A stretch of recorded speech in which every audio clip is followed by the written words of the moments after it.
Novembre 1970. Un mois qui restera gravé dans les mémoires pour toujours. La vallée d'Isdal, en Norvège, est plongée dans le silence glacial de l'automne. Une vallée qui semble figée dans le temps, où chaque souffle de vent murmure des secrets oubliés.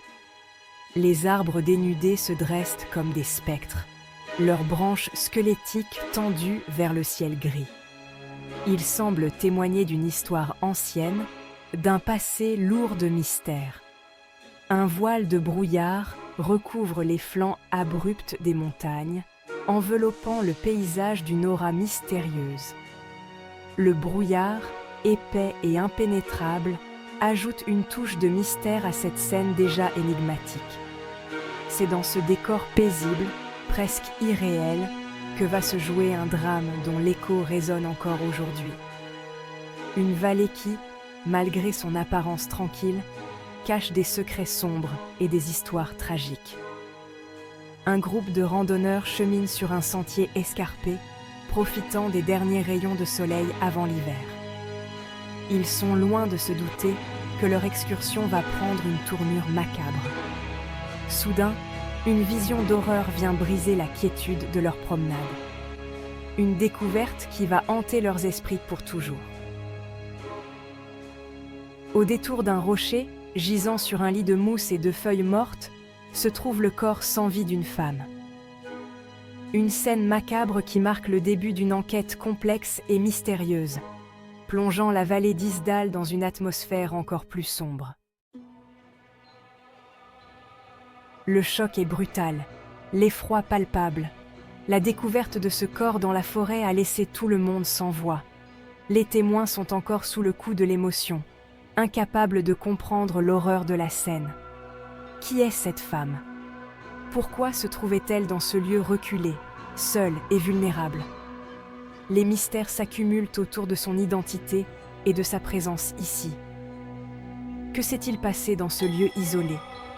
La forêt, habituellement paisible, est devenue le théâtre d'un drame inexplicable. Les arbres semblent garder le secret de cette nuit fatidique. Les questions fusent, mais les réponses se font attendre. Les enquêteurs sont perplexes, chaque indice semble les mener à une nouvelle impasse. La police norvégienne est immédiatement alertée.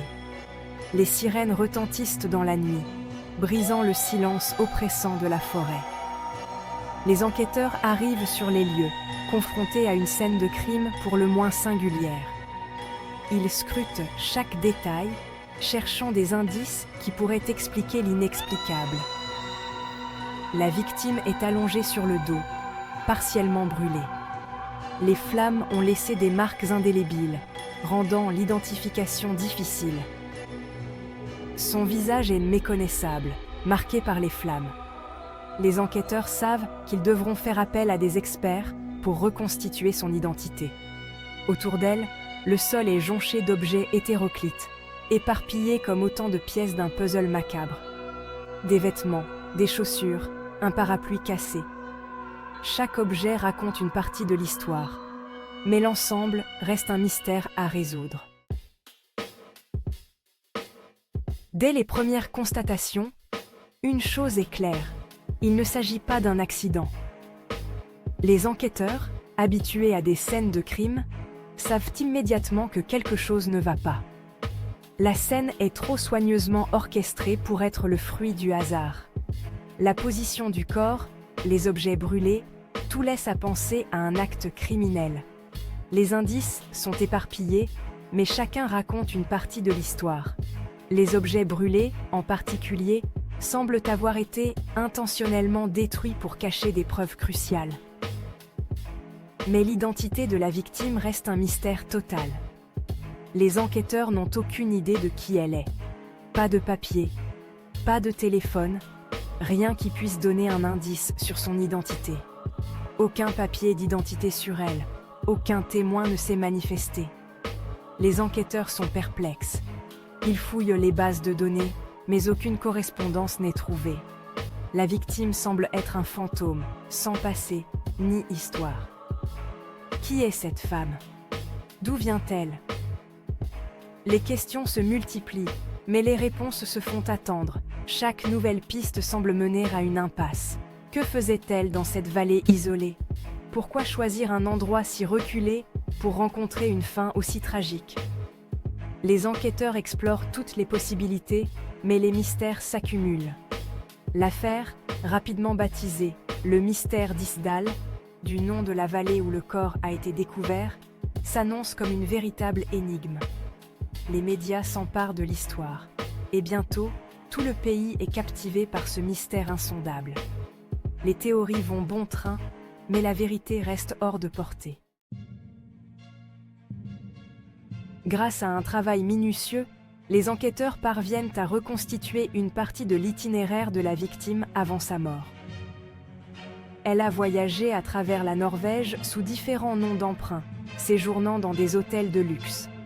Partout où elle passe, elle intrigue, suscite la curiosité. Certains témoins la décrivent comme élégante, parlant plusieurs langues couramment. D'autres la trouvent réservée, presque distante. Qui était réellement cette femme aux multiples visages? Espionne? Fugitive? L'affaire prend une tournure politique lorsque les enquêteurs découvrent que la victime s'intéressait de près à des sites militaires sensibles. Le contexte de la guerre froide, avec ses espions et ses secrets, alimente les spéculations. Certains y voient la marque d'un assassinat politique, un règlement de compte entre puissances rivales. La victime était-elle un agent double? Avait-elle découvert des informations compromettantes? Les services secrets sont-ils impliqués? Les questions restent sans réponse. Malgré des années d'enquête, l'affaire de la femme d'Isdal reste un mystère non résolu. Les pistes se sont refroidies, les témoins se sont tus. Les théories, aussi nombreuses que fascinantes, n'ont jamais pu être confirmées. L'absence d'éléments concrets, le silence des archives officielles, tout concourt à entretenir le mystère. La vallée d'Isdal, paisible en apparence, conserve jalousement ses secrets. Le temps qui passe n'a pas effacé le souvenir de cette femme inconnue, son histoire tragique continuant de hanter les mémoires. Au fil des années, l'affaire de la femme d'Isdal est devenue un symbole des mystères non résolus, des secrets enfouis dans les méandres de l'histoire. Elle nous rappelle la fragilité de l'identité, la facilité avec laquelle une vie peut basculer dans l'oubli. Qui était-elle vraiment? D'où venait-elle? Quelles étaient ses motivations? Autant de questions qui restent en suspens, alimentant les discussions et les spéculations. Aujourd'hui encore, l'affaire de la femme d'Isdal continue de fasciner. Des journalistes, des écrivains, des enquêteurs amateurs se penchent sur ce cold case, espérant percer le mystère. Des documentaires, des podcasts, des livres entiers sont consacrés à cette énigme, témoignant de l'emprise qu'elle exerce sur l'imaginaire collectif. Le mystère d'Isdal nous rappelle que la vérité peut parfois se perdre dans les méandres du temps. L'affaire de la femme d'Isdal restera probablement à jamais un mystère non résolu. Les progrès de la science, notamment dans le domaine de l'ADN, ont permis de rouvrir certaines pistes, mais sans succès probant. Le temps a passé, les témoins ont disparu, emportant avec eux leurs secrets.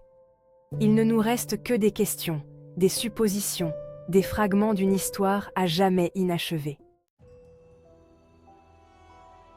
Le mystère de la femme d'Isdal, malgré les années, n'a rien perdu de son pouvoir de fascination. Il nous rappelle que la vérité peut parfois être insaisissable, que certaines énigmes sont vouées à rester sans réponse. Et c'est peut-être là, dans ce mystère irrésolu, que réside la véritable force de cette affaire.